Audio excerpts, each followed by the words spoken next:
সবাইকে ঈদ মুবারক। এই মুহূর্তে আছি সমুদ্রের পাশে। প্রবাসীদের ঈদ বলতে আসলে ওইভাবে কোনো কিছুই নেই।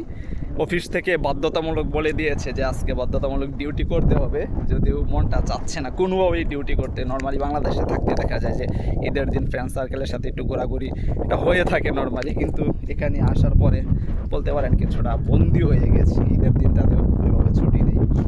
ওই জায়গাটায় আমি অর্ডার নিয়ে আসছিলাম, সেই জায়গা থেকে কিছুটা দূরেই হচ্ছে সমুদ্র। এখানে একা একাই চলে এসেছে বলতে পারেন, আমার চারপাশে কেউ নেই বলতে পারেন, আমি একাই। আমার ফ্রেন্ড সার্কেলরাও সবাই ডিউটিরত অবস্থায় আছে, কেউ ডিউটি ছেড়ে আসতে চাচ্ছে না।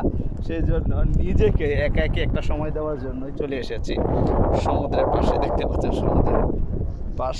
এই হচ্ছে প্রবাসীদের জীবন, এই হচ্ছে প্রবাসীদের ঈদ আনন্দ। ঈদ আসে ঈদ যায়, এটুকুই, তাছাড়া আর কিছুই না। সো সবশেষে চমৎকার একটা মুহূর্ত উপভোগ করতেছি একা একা সমুদ্রের পাশে। সবাইকে আবারও ঈদের শুভেচ্ছা। আসসালামু আলাইকুম।